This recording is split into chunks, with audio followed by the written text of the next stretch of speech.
दुनिया में एकमात्र देश भारत ही ऐसा है जहां दैनिक जीवन के हर छोटे छोटे कामों में आध्यात्मिकता व्याप्त रहती है।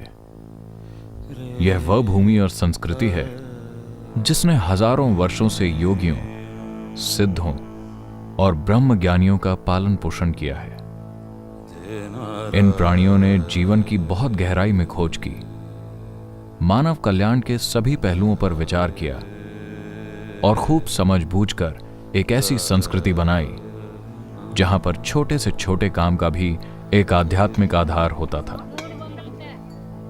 भारत में कई सदियों से आध्यात्मिकता जीवित बनी हुई है और फली फूली है, क्योंकि इन प्राणियों ने ऐसे स्थानों और मंदिरों को बनाया जहां पर उन्होंने अपने ज्ञान संचित कर दिए।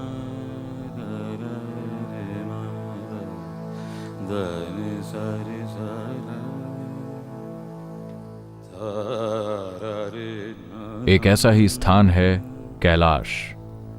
यह ऊर्जा का शक्ति भंडार है।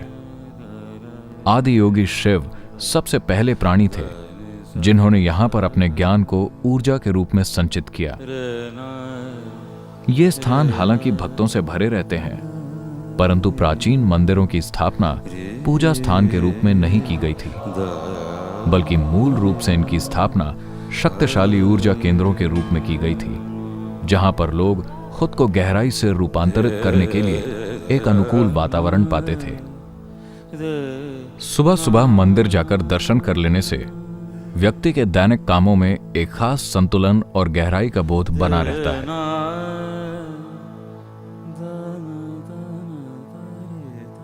मंदिर बनाने का एक गहन और सटीक विज्ञान है। भारत में मंदिरों का निर्माण अगम शास्त्र में वर्णन किए गए नियमों के अनुसार किया गया है। हर एक ज्योतिर्लिंग मंदिर एक विशेष ढंग से काम करता है। अगर आप स्वास्थ्य चाहते हैं तो आप एक खास मंदिर में जाएंगे। अगर आप भौतिक सुख चाहते हैं तो आप दूसरे मंदिर में जाएंगे। हर एक मंदिर का निर्माण जीवन के अलग अलग पहलुओं को संबोधित करने के लिए किया गया है। इन मंदिरों में मौजूद लिंगों की प्रतिष्ठा विशेषकर 1 या 2 चक्रों को लेकर किया गया है और उसी के अनुसार लोगों को लाभ भी प्राप्त होते हैं। लेकिन सदियों से बहुत से बुद्ध पुरुषों ने एक मंदिर का स्वप्न देखा था। एक ऐसा मंदिर जिसमें 7 चक्रों वाला लिंग स्थापित हो और सभी चक्रों की बिल्कुल चरम तक प्राण प्रतिष्ठा की गई हो। एक ध्यान लिंग मंदिर। एक ऐसा मंदिर बनाना दूसरे मंदिरों की तुलना में सबसे जटिल काम है और यह काम इतना कठिन है कि कभी हो ही नहीं पाया था। करीब करीब 1000 साल पहले मध्य प्रदेश के भोजपुर नामक स्थान में इस प्रकार का ध्यानलिंग बनाने का सबसे नजदीकी प्रयास किया गया था, लेकिन निर्माण की प्रक्रिया पूरी नहीं हो सकी थी। अब केवल एक ही ऐसा स्थान है जहां पर ध्यान लिंग मौजूद है। 2000 वर्षों के दौरान सिर्फ एक ही ऐसा ध्यान लिंग है जिसकी प्राण प्रतिष्ठा पूरी हो सकी है। वेलियंगिरी पहाड़ियों को दक्षिण कैलाश के रूप में जाना जाता है, क्योंकि अनादिकाल से ही ये पहाड़ियां असंख्य सिद्धों, साधु संतों का निवास बनी हुई है। कहा जाता है कि स्वयं शिव ने इन पहाड़ियों पर समय बिताया था।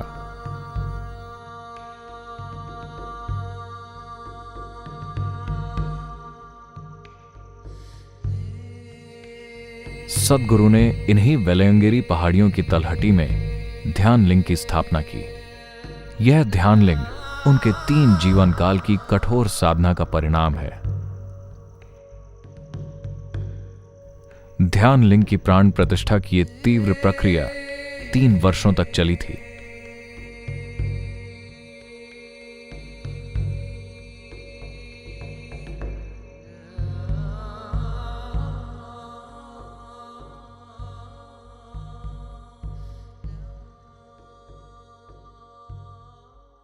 भारत में यह परंपरा रही है कि किसी भी मंदिर में प्रवेश करने से पहले अपना पूरा शरीर भिगो लिया जाता है, ताकि हम मंदिर की ऊर्जा को आसानी से ग्रहण कर सकें।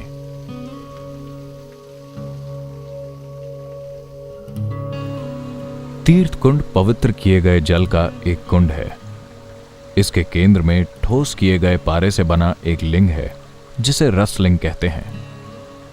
इसकी प्रतिष्ठा एक खास ढंग से की गई है। मूल रूप से यह ध्यान लिंग में प्रवेश करने से पहले व्यक्ति को तैयार करने वाला एक यंत्र है।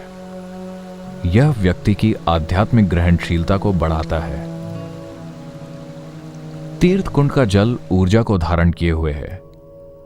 इस जल का स्वास्थ्य और कुशलता के लिहाज से शरीर पर लाभकारी प्रभाव पड़ता है।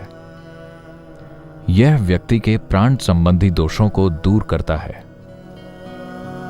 मंदिर की भीतरी परिक्रमा के मुख्य द्वार से पहले सर्वधर्म स्तंभ आता है। विश्व के सभी मुख्य धर्मों के चिन्ह इस स्तंभ के 3 तरफ अंकित हैं। सभी धार्मिक मतभेदों से परे यह सबका स्वागत करता है। भीतरी परिक्रमा के खुले रास्ते तक पहुंचने के लिए हमें 3 सीढ़ियां चढ़नी पड़ती हैं। सीढ़ियों की असाधारण ऊंचाई श्रद्धालुओं को अपने पैर के तलवे को इन सीढ़ियों की कंकरीली सतह पर दबाने के लिए मजबूर करती है। इससे उसके शरीर के कुछ नाड़ी केंद्र जागृत होते हैं। इससे शरीर ध्यान लिंग की ऊर्जा को ग्रहण करने के लिए और अधिक तैयार हो जाता है।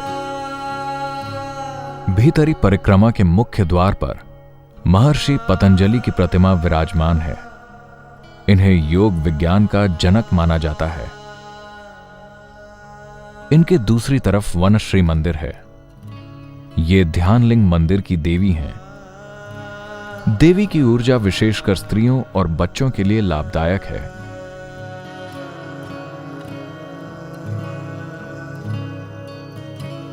मंदिर के अंदर जाने वाले मार्ग में 6 फलक बने हुए हैं। इनमें 6 भारतीय संतों के जीवन के क्षणों को चित्रित किया गया है।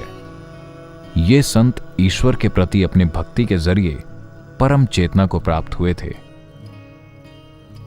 अंत में जाकर हम मंदिर के मध्य में एक भव्य एवं श्रद्धा जगाने वाले ध्यान लिंग के सामने खड़े होते हैं। आदि शक्ति से स्पंदन करता हुआ यह ध्यान लिंग उन सभी लोगों पर जादू कर देता है जो इसकी अगाध मौजूदगी में प्रवेश करते हैं। विश्व में ऐसा कोई दूसरा लिंग नहीं है। सद्गुरु की यह इच्छा है कि मंदिर में आने वाले सभी भक्तों को सीधे गर्भगृह में प्रवेश करने की अनुमति हो। यह एक दुर्लभ सौभाग्य है जो अधिकांश मंदिरों में नहीं मिलता। संस्कृत में लिंग का अर्थ है आकार। ध्यान लिंग ध्यान के उद्देश्य से बनाया गया एक आकार है। जो लोग कभी ध्यान के अनुभव से नहीं गुजरे हैं, वो भी जब ध्यान लिंग मंडल में कुछ मिनट तक मौन होकर बैठते हैं तो वो ध्यान की गहरी अवस्था को अनुभव करते हैं। ध्यान लिंग के सम्मुख होना एक दुर्लभ अवसर है। यह ठीक वैसा ही है जैसे कि आप एक गुरु की सन्निधि में बैठे हुए हैं। इसमें सभी 7 चक्रों की बिल्कुल चरम तक प्राण प्रक्रिया की गई है, जिससे कि यह व्यक्ति को विभिन्न आयामों में छूता है और उसके अंदर आध्यात्मिक मुक्ति का बीज बोता है। इस पवित्र स्थान की देखभाल गुरु शिष्य परंपरा में दीक्षित ब्रह्मचारियों का एक समर्पित समूह करता है, ताकि आने वाले हजारों वर्षों तक लोगों को बिना किसी विकृति के ध्यान लिंग की कृपा और ऊर्जा प्राप्त होती रहे।